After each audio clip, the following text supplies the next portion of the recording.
Good morning, everyone. I'm Ellie from Nourishment Redacted, and welcome to Lioness Lifestyle Live Special Edition. Special edition indeed, Ellie. I'm so excited for this one. But anyways, I'm Cristie from Meeting Wellness, and I'm so excited to meet with you this morning. Thanks for joining us. And I'm Adrian, Biggest Loser Carnivore. I'm excited for this one because this guest changed the trajectory of where I am today. So get your questions ready. Put a QQQ or question in front of it so we don't miss them. And let's hear. All right, it's time for this special edition's Roar of the Week. And so every episode, we like for you guys to go in and comment on the replay, and then I will hunt through them and shout out an excellent comment from one of our viewers. So this one came from Brain Over Binge Coach Julie. She just said, "What a great conversation. Thank you all." So thank you, Julie, for watching. We appreciate you so much. Okay, so let's give a big welcome to our guest for this special edition of Lioness Lifestyle Live. She's a registered dietitian, nutritionist with a specialty in gestational diabetes and prenatal nutrition. She's using evidence-based science to help educate us mothers what we should be eating during pregnancy. I am so excited to introduce our guest, Lily Nichols.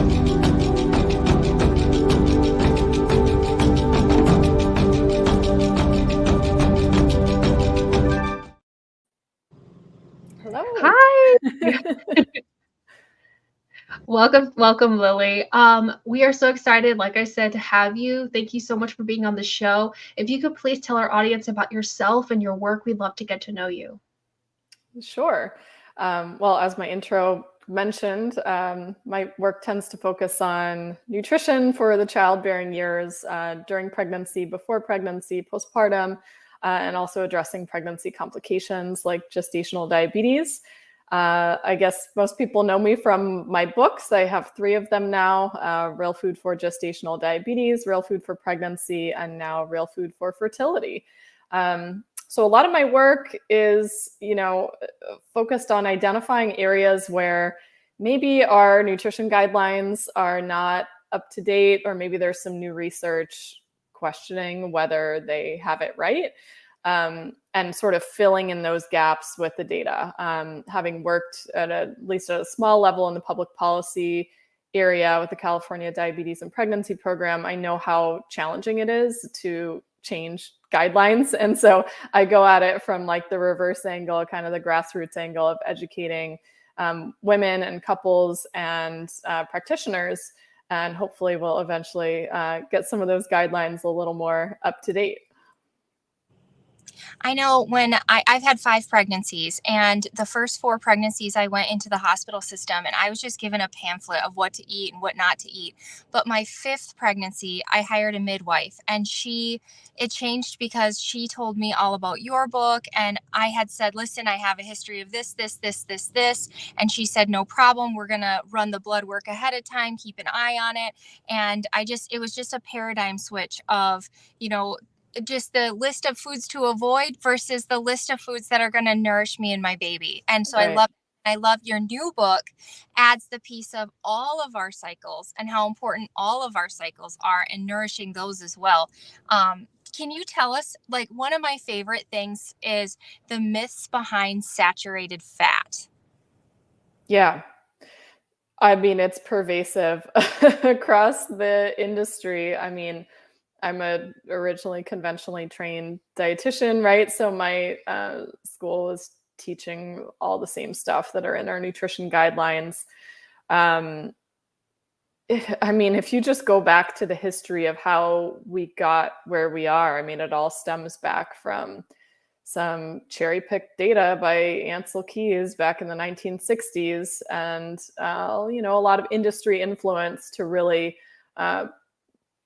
push the hand of the first, dietary guidelines were really anti-saturated fat. They remain anti-saturated fat to this day.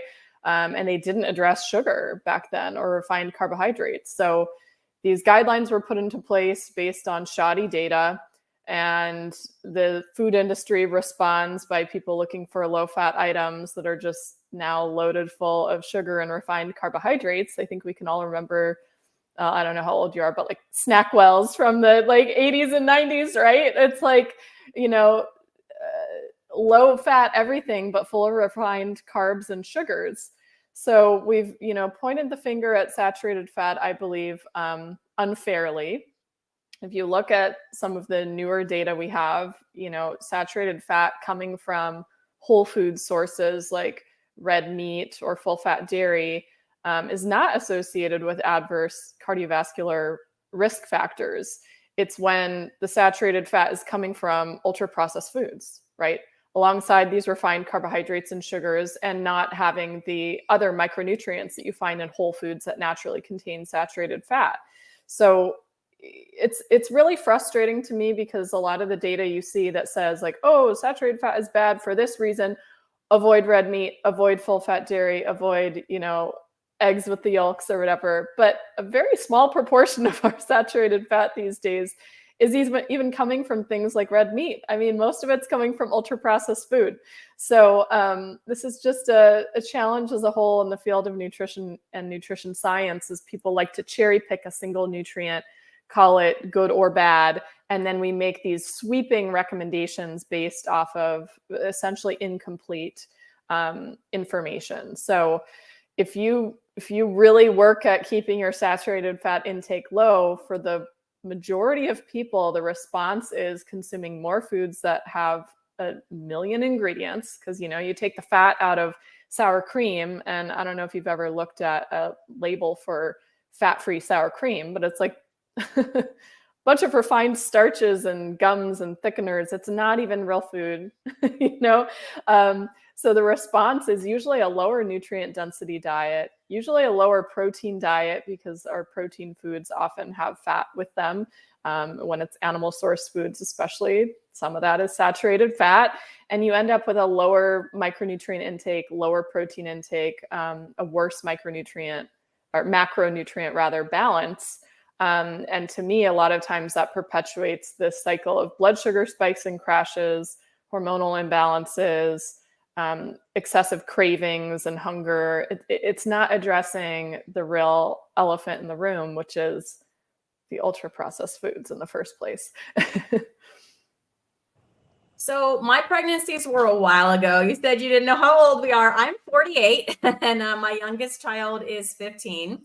And so in preparation for this interview, I was just kind of reminiscing, right, on my visits to my OBGYN. I mean, I think I vaguely remember some sort of food pyramid poster like on the wall. Yep. I don't think she mentioned nutrition once to me, other than take your prenatal vitamin and make sure you get the glucose tolerance test. I didn't even know why I was getting that. Like, because I wasn't in this space yet. I didn't even know. It was just like one of the things, right? Do all the blood work, and oh, by the way, drink this massive, you know. Right. And I didn't know why I was getting that. Like, she didn't talk about gestational diabetes. I don't even know what she was checking during all that blood work she was doing. So it was just very like, the doctor was just in charge of it, and not forthcoming with the information on why we were doing the blood work and things that we were doing. But one of the things that interested me about what you talk about is seafood in pregnancy. And the reason is both of my children have ADHD, and they are helped when they take those omega-3, you know, supplements. I can't get them to eat the seafood, and I don't like seafood, but I wish someone had told me more about that. Because it makes me wonder, right? So I would like for you to maybe address that, because I know there's maybe some misconceptions around that, but also the importance of it.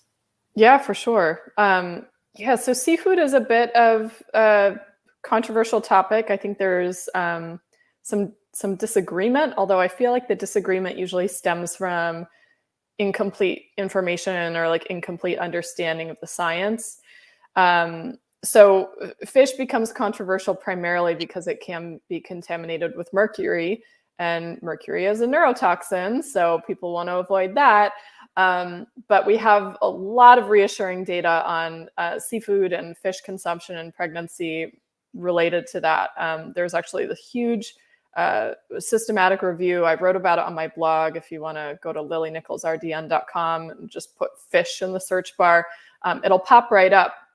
But we have data encompassing over 100,000 mother-offspring pairs, and they didn't find a level of seafood intake that was harmful to baby's brain development. Okay, even women eating upwards of 100 ounces of seafood per week, which I've never had a client who eats that much seafood, but even then there was no detriment to baby's brain development. They even accounted for mercury exposure and all of that. So why is it that seafood is so beneficial to neurodevelopment? It comes down to the micronutrient levels. So you pointed out the omega-3 fats like DHA. We have a huge amount of data supporting the importance of DHA for baby's brain development. Maternal stores will become depleted over the course of pregnancy if there isn't intake of DHA. Like, it actually depletes from the maternal brain. So it's kind of wild, because baby's going to take what baby needs, right? But what about when it's not even there, right? The average intake of DHA by most women of childbearing age, literally 95% of childbearing age, is not at the level that is even in our guidelines, which is a pretty conservative estimate of how much we require. So DHA is one piece of the puzzle that's definitely important. That would be covered if somebody didn't eat seafood, wants to take a fish oil supplement, or even an algae-based DHA supplement. If they don't do fish, like you could cover that. But there are other micronutrients in fish and seafood that are also beneficial. We have iodine. We know that benefits baby's brain development. You have the selenium, which prevents against mercury toxicity. You have vitamin B12. You have iron. You have zinc. There's so many other nutrients. I probably missed some off my top of my head, but there's so many other micronutrients in there where we have hard data on their role in neurodevelopment. I missed choline. That's another major one that's pretty concentrated in seafood.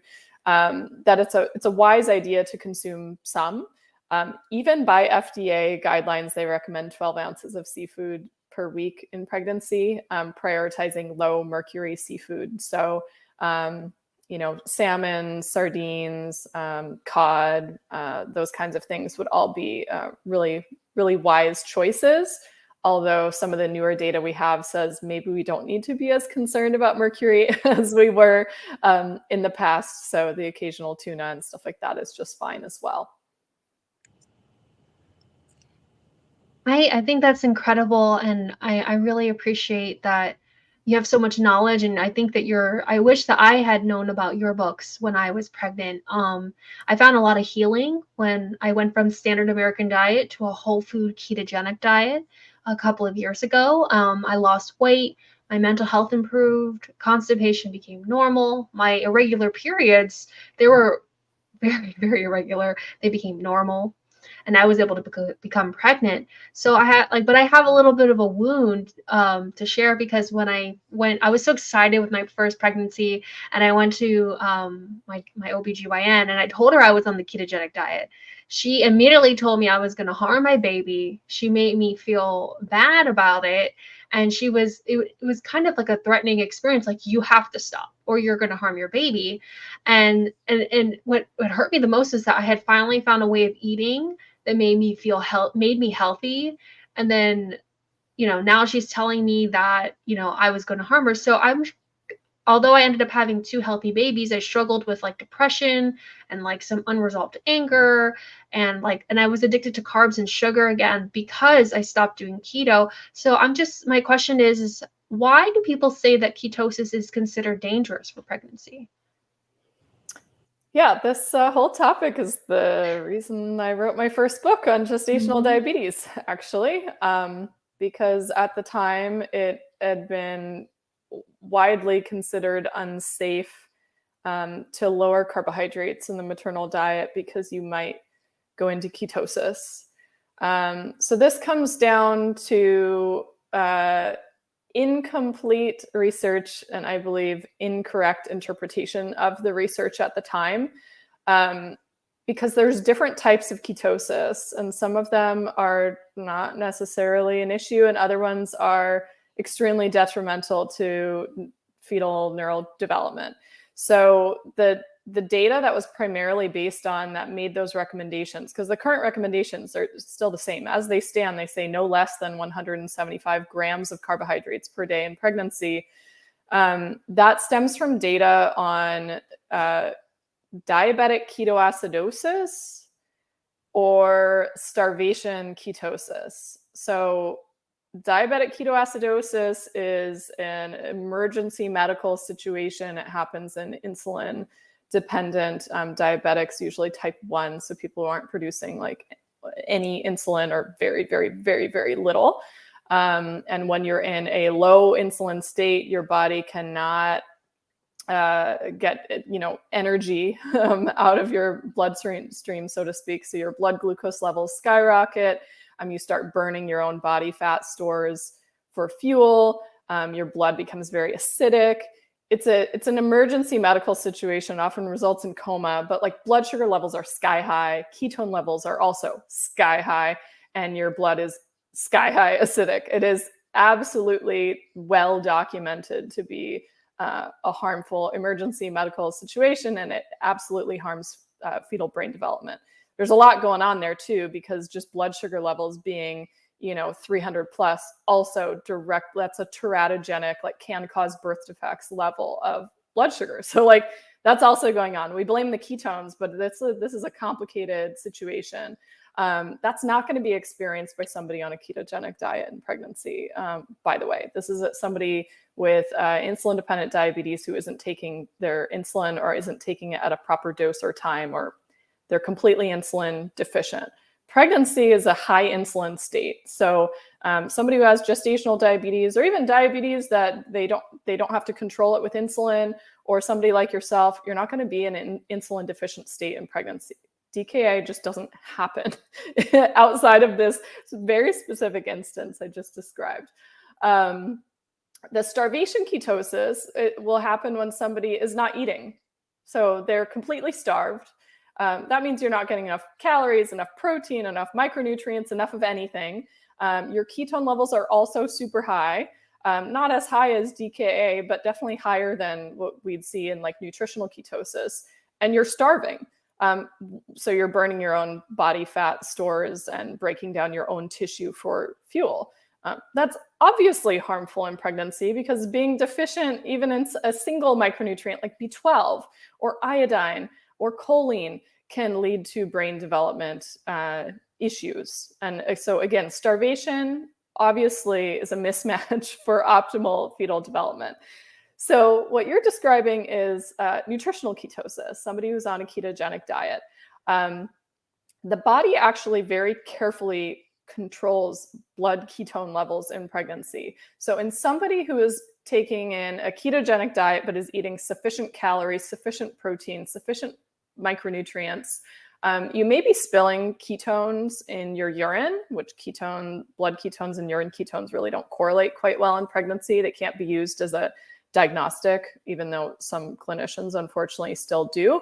But your blood ketone levels stay in a pretty narrow range, assuming you're eating enough fuel. You're not like going into your body fat stores for fuel. And there has not been documented harms to fetal neurodevelopment from that. In fact, the placenta creates ketones, like it undergoes ketogenesis and sends ketones to the baby. About 30% of brain energy needs for that fetus is supplied by ketones. And then babies are born in ketosis. They're actually in the deepest state of ketosis in the first couple days of life, as mother's milk is transitioning from colostrum to mature milk. They actually need to be adapted to ketogenesis to properly like transition through that stage. Otherwise, you're going to have situations of low blood sugar that can occur. So sometimes we have poorly controlled diabetes in pregnancy, that baby has not been able to be keto adapted. Their insulin levels are super high. You cut off the sugar supply when the cord is cut, but their insulin levels are high and their blood sugar tanks, and they have trouble mobilizing their body fat stores for fuel. This becomes like a medical emergency, actually. So it's never made sense to me that we can think that nutritional ketosis is going to be problematic in pregnancy because it's going to harm fetal brain development if babies literally are adapted to go in and out of ketosis at will. So it just doesn't make sense. It also doesn't make sense from an ancestral perspective, because we do have communities like in the far north, like Arctic, who by default had to traditionally subsist on a ketogenic diet, and they seem to be able to reproduce, and their babies are not all neurodevelopmentally compromised. So like, it doesn't make sense from an ancestral perspective.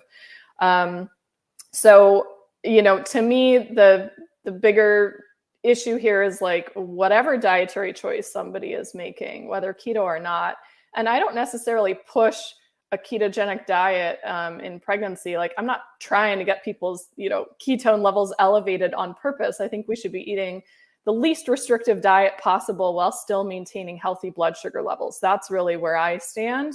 But to point the finger at ketosis overtly being harmful, like mild nutritional ketosis, just simply doesn't make sense. Like, your body is actually primed to go into ketosis in late pregnancy. You're like, when you're pregnant, you're like threefold more likely to be in ketosis after an overnight fast than when you're not pregnant. Your body just like very rapidly switches from fat burning to carb burning at will. Even between meals, sometimes women go into ketosis.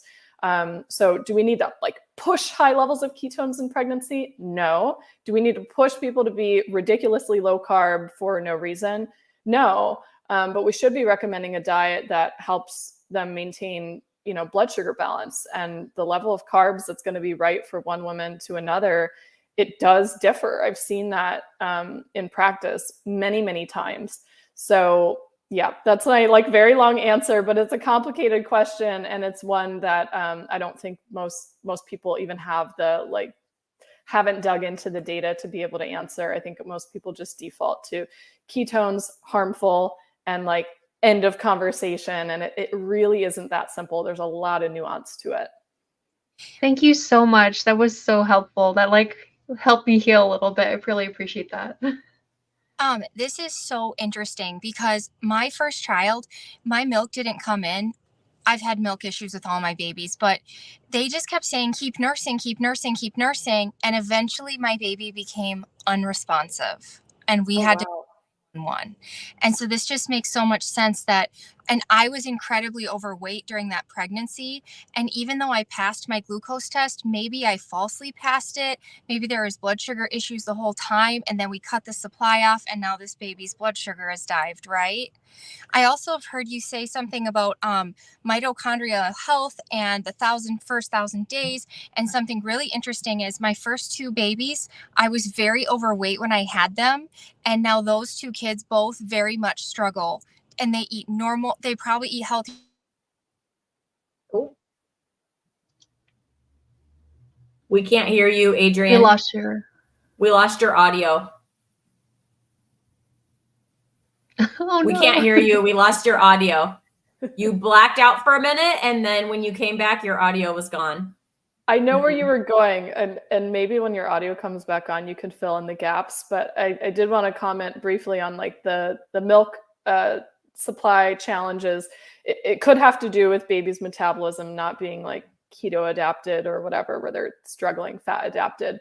But maternal insulin resistance can make it challenging for milk supply to come back on board. So there's greater nursing challenges sometimes in women with like a history of gestational diabetes, or it can be undiagnosed, but you have really high insulin levels, but you're able to overcome and maintain somewhat normal blood sugar levels. So that can certainly be an issue. And then is your sound back? Can you hear me now? We can hear you now. Yeah, keep going. I was just answering the milk supply part.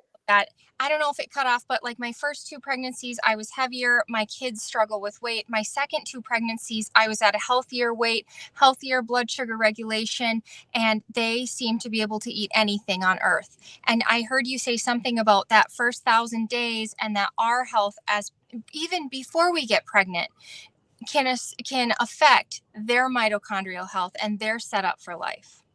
Yes. So you do inherit your mitochondria from your mom. So after the egg is fertilized, paternal mitochondria are destroyed. And so what the baby inherits is mom's mitochondrial health, or your mitochondrial function at the time. On top of that, depending on what's going on in the pregnancy, blood sugar and insulin levels, that also continues to affect the baby during their development. So it can affect the development of the pancreas, for example, where they have a larger pancreas that produces more insulin. The babies are slightly insulin resistant at birth. So we know, risk of type 2 diabetes, for example, in children born to mom where blood sugar was not optimal. It can be in anywhere from like 6 to 19-fold higher risk that they develop type 2 diabetes later in their life. And I don't want to throw out all the fear-mongering stats here, because that doesn't mean it's fate or destiny that those kids will end up developing that, but they may have to work a little harder. They probably are programmed almost to be a little more insulin resistant. They may have to put in a little more effort on controlling carbohydrates, optimizing protein intake, staying active, maybe even considering some other practices or supplementation and stuff to really optimize and rev up their metabolic function. But there's a little bit more of an uphill battle. So when we look population wide, because I really am not intending to single you out by any means or your children, population wide, when we look at the rise in diabetes as a population and the rise in obesity, and how that's really risen very quickly in children, especially. You look back at when that started, and it's our first dietary guidelines came out in the 1980s. So you have all these women who've gone through pregnancy eating, high carbs, spiking their blood sugar and insulin levels. And then we have that generation. Now that generation is having kids, and even that generation may in some cases already be having kids.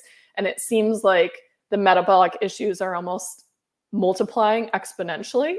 As you know, you've been able to reverse your metabolic health with good nutrition, but it's the same sorts of things that you have done to improve your metabolic health. Your first two kids may have to implement more of that, may have to be a little more on top of that to optimize that for themselves, which is probably, tricky depending on the age, and, teens just want to eat whatever they want to eat. But seeing your example, I'm sure will help. It's interesting too, just the different blood sugar approaches. When I was having them, and then even my third pregnancy, I started having reactive hypoglycemia, and I was told to just kind of keep eating carbs all the time so that it wouldn't drop. Then I lost a baby at 20 weeks, and during that time, the genetic testing was fine, but I was having a lot of stress from life, and my blood sugar kept dropping. And nobody could give me answers on if that was bad for my baby, how we could regulate it. Now we moved to my midwife, my final pregnancy, and I tell her I have this horrible hypoglycemia. She says, no problem, eat protein and fat. So I love this approach and she got that from your book. I love this approach of let's nourish you versus let's let it. In my other pregnancies, I also had preeclampsia, which we didn't find out until it blew up, where I told her I had through preeclampsia. She said, no problem. We'll run blood work at a time. We'll keep an eye on it. And something I've heard from you is, Adrian, you need more salt. So I added salt. Can you tell people about why that's important? And because people are mind blown when they saw me with my history of preeclampsia drinking salt water. Yeah. I personally have struggled with reactive hypoglycemia as well. And of course, everybody tries the treating with carbs, right? Yeah, you raise your blood sugar back up for a little while, and then guess what? You crash again, right? So optimizing protein and fat intake has been a total game changer for me as well. So it's silly. I don't know, it's almost like a Band-Aid solution. We'll just eat more carbs, it'll go back up. It's you're perpetuating the cycle over and over and over again. So I feel you on that. As for the preeclampsia and the salt conversation. And by the way, I wonder with your reactive hypoglycemia, if like your blood sugar had been fairly stable, but your insulin levels were still high. You know, it takes a while for insulin levels to like kind of come down and regulate. And so I wonder if that might have been going on. But yeah, as far as like salt and electrolytes, you know, you have 50% increase in fluid volume during pregnancy. You'll have a lot more fluids on board. And with those bodily fluids, you need electrolytes to go with them. That includes sodium. It has others, you know, calcium, magnesium, potassium, chloride, which would be in your sodium chloride, your table salt. But you need more of those electrolytes. So it's very silly that we would be telling pregnant women to consume less salt. I mean, oftentimes a lot of pregnancy cravings are for salty foods. Like that's for good reason. Your body's trying to maintain your fluid balance and electrolyte status. Very, you know, that's very intelligent design right there.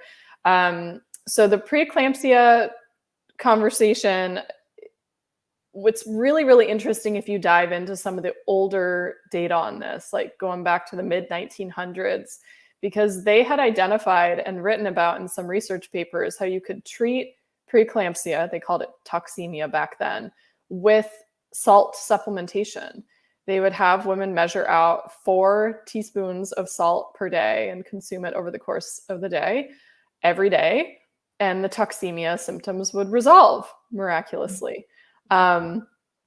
Nowadays, that's been like abandoned in place of restricting sodium intake, because we still have this very outdated perspective that salt is the cause of high blood pressure. And it really isn't. And actually, the majority of the people who even do have a blood sugar response to blood pressure response to eating more sodium, it's because they need more potassium to go with it, and they need to manage their blood sugar levels better. Your blood sugar and your blood pressure levels, they go hand in hand. So you can drive what they call salt sensitive hypertension with excess fructose intake, like such as high fructose corn syrup. You can actually drive that situation. But once you've like gotten your, you know, chosen healthier carbs and aren't doing as much of the refined stuff, you're getting enough potassium from your diet, you can actually increase salt with no increase in blood pressure. And some people notice a decrease in their blood pressure when they increase the sodium.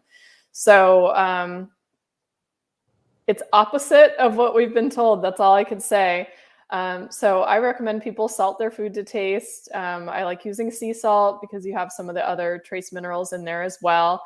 I think it's also really important to optimize your potassium and magnesium intake as well. Like don't just increase the salt without thinking about the others. So there's, you know, many potassium is spread widely throughout the food supply. For those who feel better staying low carb, there are low carb potassium sources as well. Like avocado is really excellent source of potassium. It's not all just bananas and orange juice. And oftentimes that does dramatically improve preeclampsia, improve blood pressure, improve, ironically, swelling, because that's another one. People are told you're going to swell if you consume more salt. That's not always the case, particularly if it's consumed in balance with your potassium and magnesium. So yeah, electrolytes, huge, huge conversation. I have another blog article on my site on electrolytes and pregnancy that people can check out if you want to see, you know, food sources for all those various electrolytes or options for potentially like an electrolyte replacement. But it makes a massive, massive, massive difference. That plus getting your blood sugar in a good range. I have so many stories of women who have been able to avoid preeclampsia or potentially delay its onset and severity in subsequent pregnancies. Because it's not all diet lifestyle. Like we don't know why preeclampsia arises, but there are situations when it has its origins all the way back to early pregnancy, or even paternal health. Quality of male sperm can affect preeclampsia risk because that affects the development of the placenta. So some of this goes like way, way, way back. That said, a lot of these interventions during pregnancy can lessen the risk or severity. And sorry, I don't mean to take up all the time, guys, but that you talk about that's really important, which we're seeing is important, is testing for that blood sugar. And I know me with my hyporeactive hypoglycemia, I didn't want to take that because I knew this is going to make me sick, but they didn't offer me anything else. Like, what else could someone do? Because this is an important test that it does help with the health of your baby and to have a healthy pregnancy. What else could people do? Yeah, well, I think they should be offering other alternatives, and I've written about this at length. There's a whole section in Real Food for Pregnancy book on gestational diabetes screening options. So if you're already at that 24 to 28 week mark, I would say I would you can consider a couple things. My preference for those who don't want to do a glucose tolerance test, and I get why people don't want to. I also, I opted out my second pregnancy as well. Home blood sugar monitoring really is going to be probably your best option. So you get a blood sugar meter. You could also do a CGM, like continuous glucose monitor, and you monitor your blood sugar for about 2 weeks. And you compare your readings to what is expected in a typical healthy pregnancy and also the gestational diabetes targets. And I have a little chart for both of those in the book.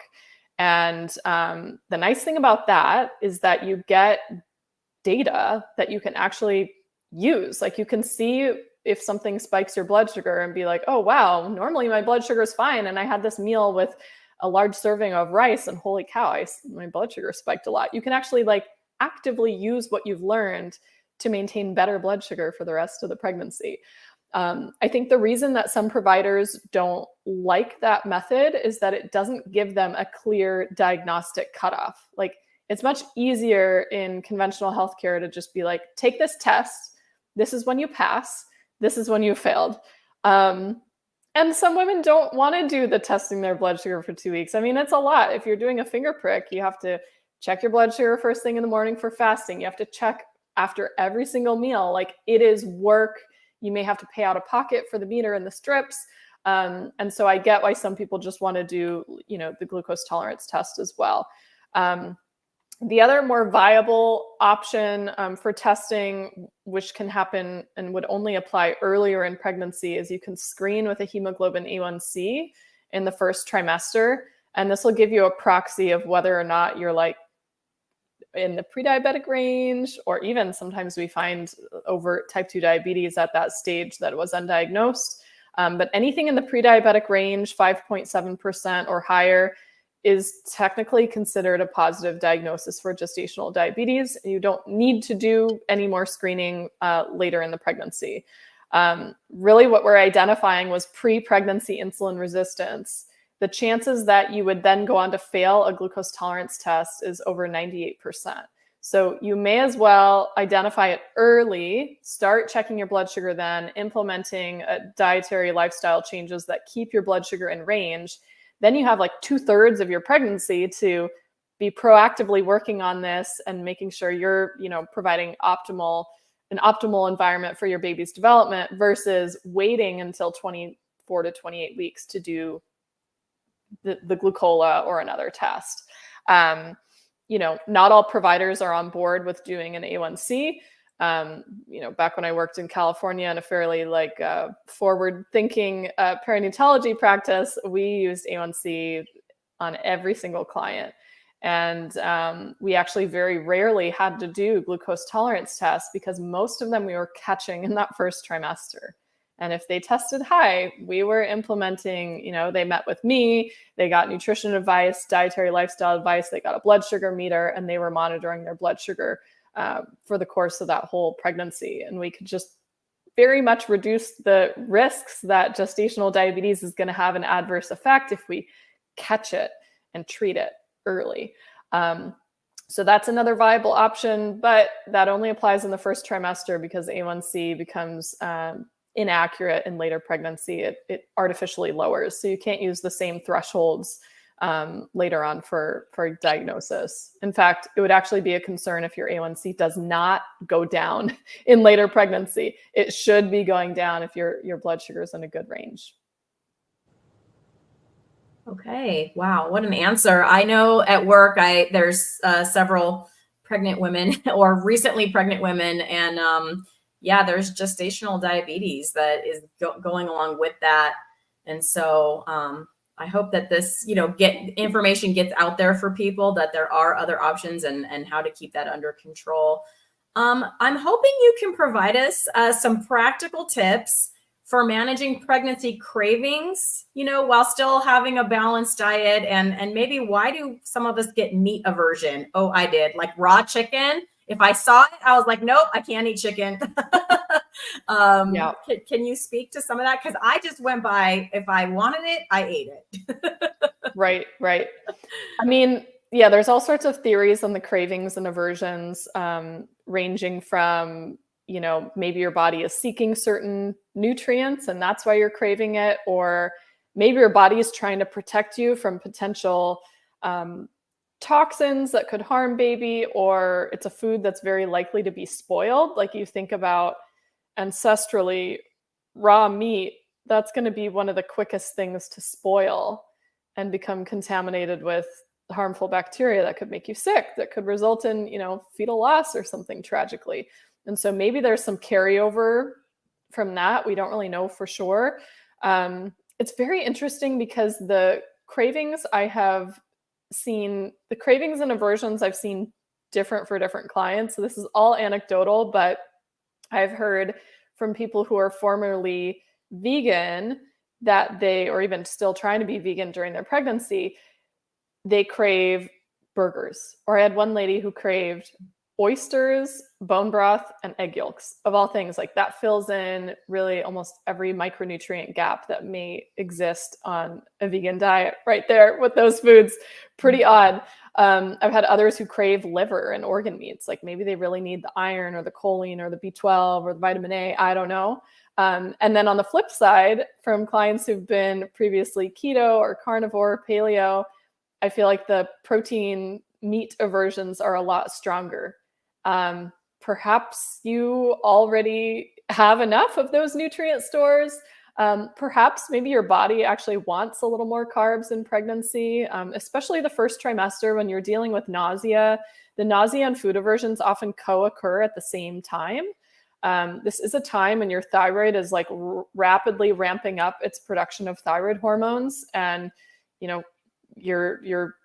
maybe we need a little more carbs during that time. Maybe it has to do with just carbs settle our stomach a little easier. They digest sooner, so they aren't kind of like sitting as heavy in your stomach, perhaps as like a really fat heavy meal.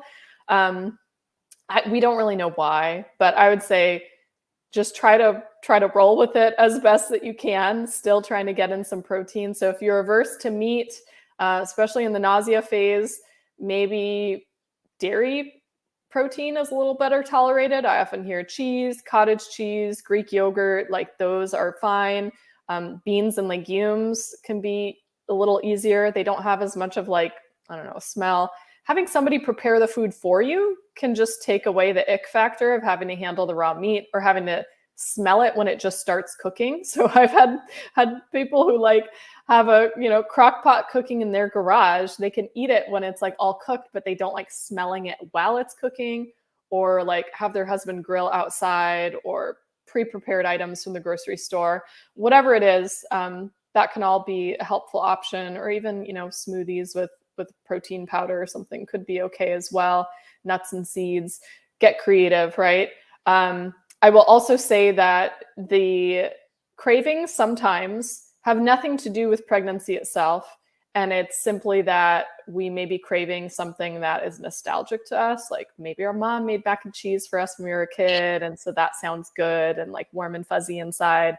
Or maybe the item we're craving, if it's a really specific thing, like Flamin' Hot Cheetos or something bizarre, that may just be that those ultra-processed foods have been engineered by the food companies to be highly addictive. I mean, they want you to keep buying their product, and they put in a ton of R&D into the perfect ratios of fat and sugar and salt and the flavor chemicals and the color and the crunch factor, and all that stuff plays in.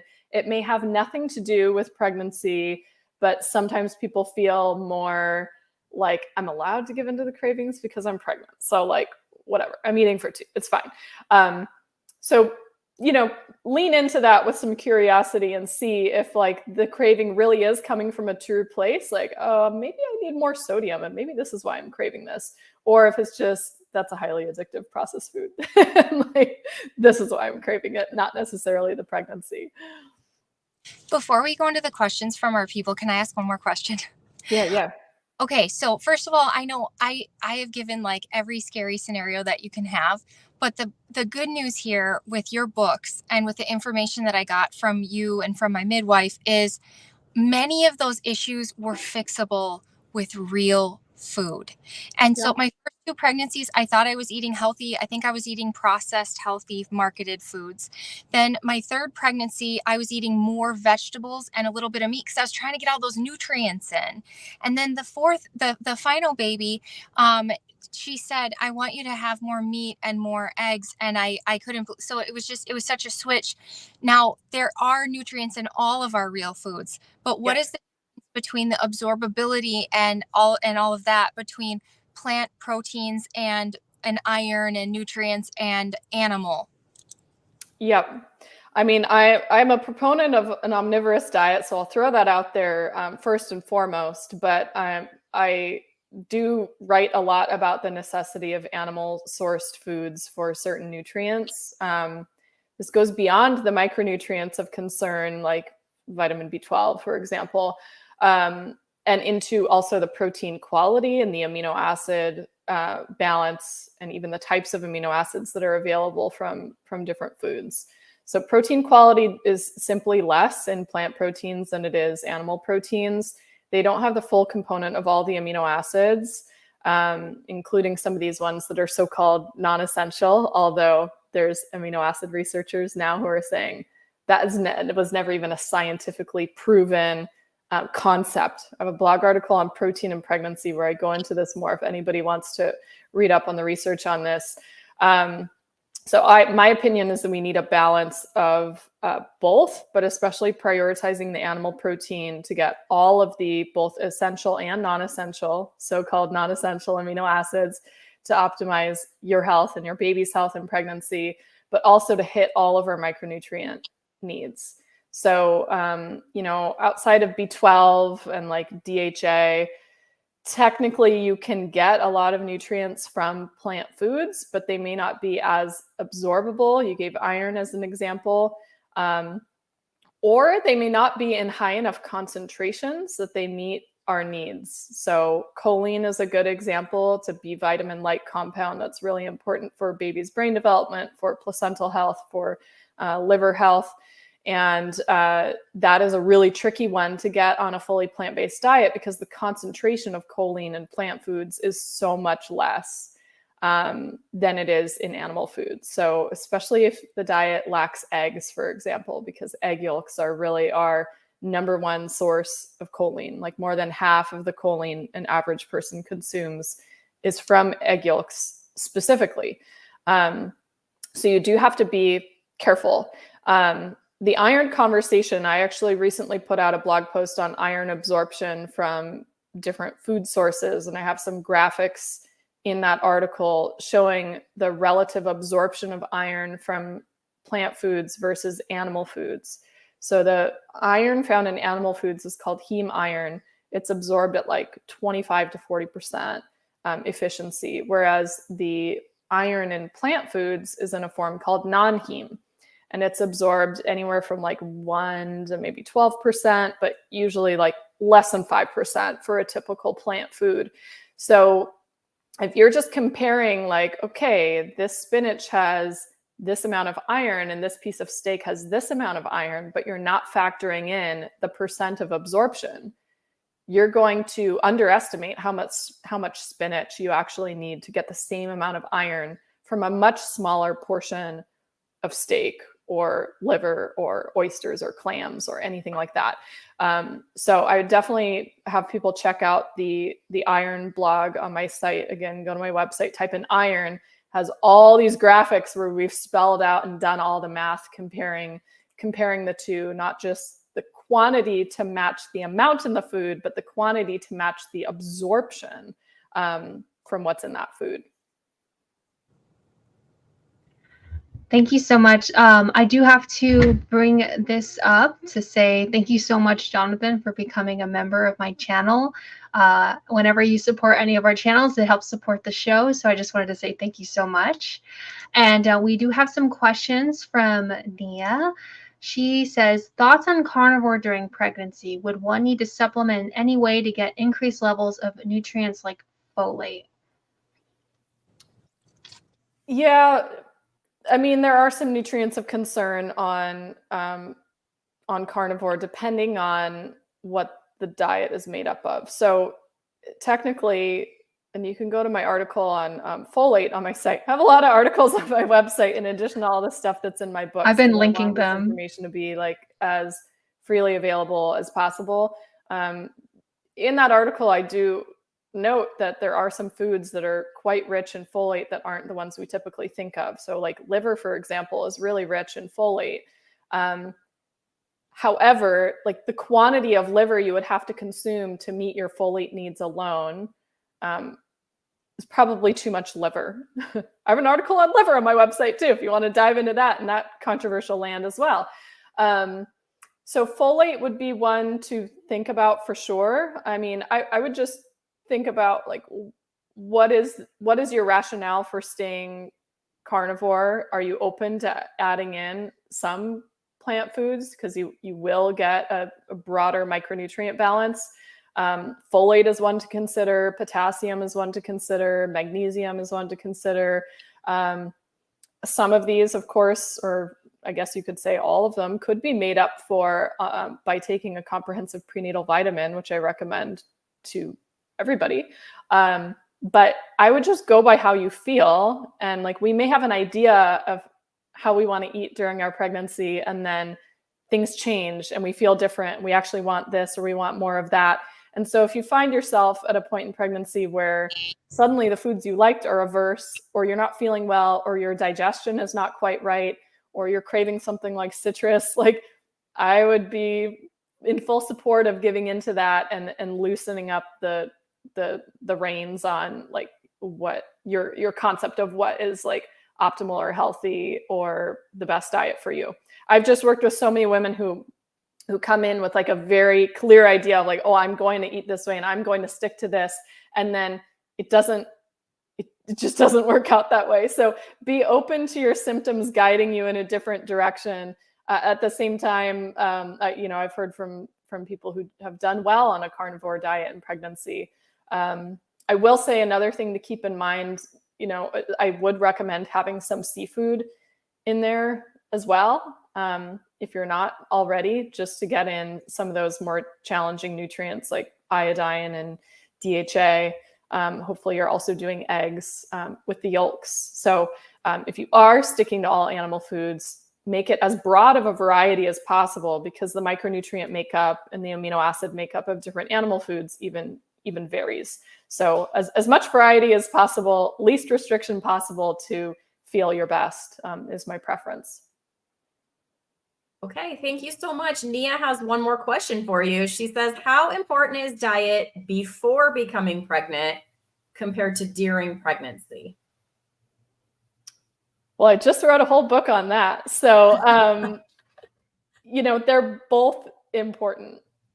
The challenge of talking about this is inevitably you have people who are going to be concerned on either side. Like, oh my gosh, I'm already pregnant and I didn't think about doing this before pregnancy and I've ruined it. And the sky is falling. And then, yeah. So I don't want anybody to worry that you're too late to make nutrition changes. I have people, reaching out to me at like 30 weeks. Am I too late to change my diet? In fact, I even wrote an article about that on my site too. But in an ideal world, in an optimal scenario, having good nutrition, good metabolic health, good sleep habits, healthy hormone balance, a healthy menstrual cycle leading into pregnancy. And on top of that, your partner having healthy lifestyle factors, so his sperm development is also optimal. I'd say a minimum of about 3 to 6 months pre-conception. We're talking about optimal here. I know like 50% of pregnancies are unplanned. And again, I don't want anybody to be feeling poorly about themselves because they didn't put in effort, ahead of time. But if we come into pregnancy healthy, we'll have healthier egg and sperm, a greater chance that fertilization is going to go right, a greater chance that implantation is going to be working properly, a greater chance that the endometrial lining where that embryo implants is going to be robust enough to support the growth of that embryo, going to be robust enough to support the development of the placenta. The way the placenta attaches to the uterine wall really ultimately affects the risk of pregnancy complications later in pregnancy. The placenta expresses more paternal DNA than it does maternal DNA, interestingly. Isn't that crazy? Because it's made from embryonic tissue. So dad's health actually really does affect the health of the placenta and potentially the health of pregnancy and risk for certain complications like preeclampsia. So in an ideal world, we are thinking about things ahead of time. Most of our major birth defects, especially our structural defects, were like, a congenital heart defect or a missing finger or an organ that isn't formed properly, or congenital diaphragmatic hernia where like your diaphragm, the baby's diaphragm doesn't form properly. And then you have digestive organs like developing in the chest cavity where the lungs should be. Those all have their origins in the first 8 weeks of pregnancy. And there is actually quite a bit of research. I didn't even mention neural tube defects, the major one that everybody always mentions, but those all happen in the first 8 weeks of pregnancy. And those are affected by maternal nutrient intake and nutrient stores. And so if you're entering into pregnancy deficient, there's just a greater chance that there's going to be challenges. I mean, nature is always trying to find a way. Your body is always going to try to make everything go off, perfectly. And there's plenty of these complications that have absolutely nothing to do with how healthy you were ahead of time, and they just are complete chance. Like sometimes things go wrong. You see it in nature. Sometimes there's leaves that are malformed on a plant, and like, I wonder why that went wrong. Not everything goes perfectly all the time, even if you're optimally nourished and doing all the things. But we do have hard data showing a reduction in the risk of these things. So I would say, yeah, it matters equally, potentially, if not more, if we think about how so many things in early pregnancy are affecting things later in pregnancy, to get your nutrition in a good place ahead of time. Again, if you have the luxury of planning a pregnancy, because we know not all pregnancies are planned. So Real Food for Fertility, it's a giant book, as you can see. That would be the book to get if you want to work on optimizing. And we do have a chapter on sperm quality in there as well. My other books have all focused on, women's health. This one does have the male component built in, and I would definitely give that a read ahead of time, really to optimize everything. Yeah, instead of what to expect when you're expecting, we should start handing your book out, and the work that you're doing to spread this different message that we can heal and we can have healthier pregnancies and we can overcome some of these things. It's amazing. Do you think that you'll ever make a book on menopause? That's so funny. I was just asked that yesterday. I don't know.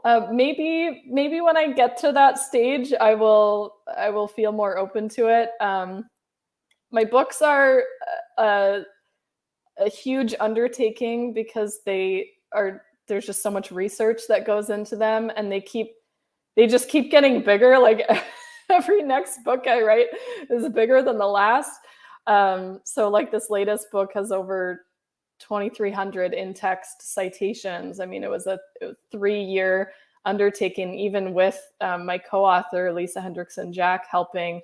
It's just a lot. It's a lot of work. So currently, since this one is like brand new and I'm just like finally getting my footing under me to work on other projects, I'm like, I don't ever want to write a book again. But that may change. I may change my mind. So give me some time. Give me another like 10 years. maybe I'll change my Dang mind. it, I'm already 48, Lily. I don't know if I can wait that long. I know.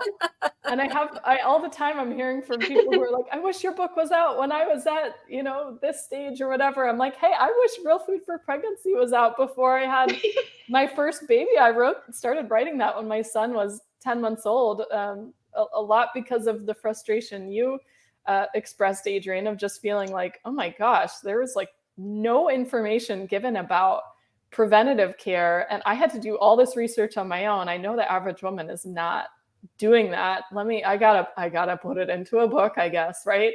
But it's never too late to be working on improving your diet and switching things up. And I will say, from everything that I know, just, from what I've read thus far, although there's not a book on it yet, the same kind of information that applies in Real Food for Fertility is optimizing your chances of having a smooth sailing during menopause. Like if we're supporting hormonal balance and menstrual cycle health in our 30s and 40s, we're going to have a much easier time once we hit menopause. So I would suspect, if I were to go all the way down, like researching this and writing about this, I would suspect a lot of the same principles apply. Optimizing protein, watching your carb quality and quantity, better quality fats, sleep, movement, waking up at a decent hour and getting some light exposure, and then maybe some supplemental support for optimizing our mitochondrial health. But a lot of that overlaps with the things you do to support egg quality and menstrual cycle health, right? Just probably becomes a little more important once those ovarian, hormones are not there. You're now relying much more readily on your adrenals to handle it. So how well have you been managing stress in your 30s and 40s? That's going to come into play and become more apparent once menopause hits. Well, I want to say thank you so much for being on the show. I do want to share your books with everyone and your website, and so that they can have more resources from you. Obviously, we want to support your work that you've been painstakingly working on. So as we know, Lily her expertise lies in evidence-based prenatal nutrition and exercise. She's renowned for meticulous research, as we've seen today, and we're so thankful for. Please support her works. Here's all of the books. They're so beautiful. I love all these and more.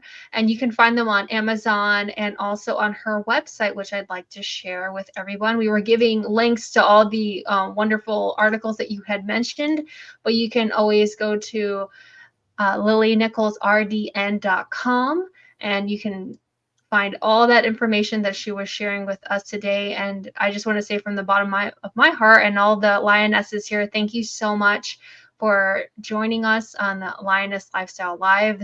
We were really looking forward to meeting you and learning so much wisdom for you. So please, everyone, go support Lily and her books, because she's helping so many pregnant women create the healthiest babies that they can. I think this would be a great baby shower gift. If I got this as a baby shower gift, I think I would be pretty happy. So thanks so much for that. Yeah. And the last chapter of Real Food for Pregnancy is all about postpartum. We didn't talk about postpartum recovery here, but that's another big passion of mine as well, is optimizing the recovery and just like your experience of early motherhood. So that's also included, because postpartum nutrition recovery was not also part of my experience in my first pregnancy. And I think that's an area that's, underappreciated. So thank you so much for having me on. I'm sure we would love to have you back and talk about that, because that is something I never heard of, the whole postpartum. Yeah, see, Nia's saying part 2 for postpartum. I certainly never thought about that. It was just like surviving the lack of sleep, but I never thought about my nutrition. Exactly. Postpartum. Yeah. So, all right. Well, Thank you. All right. Bye, everybody. Bye, we'll catch you guys next Tuesday. We'll have another awesome guest for you.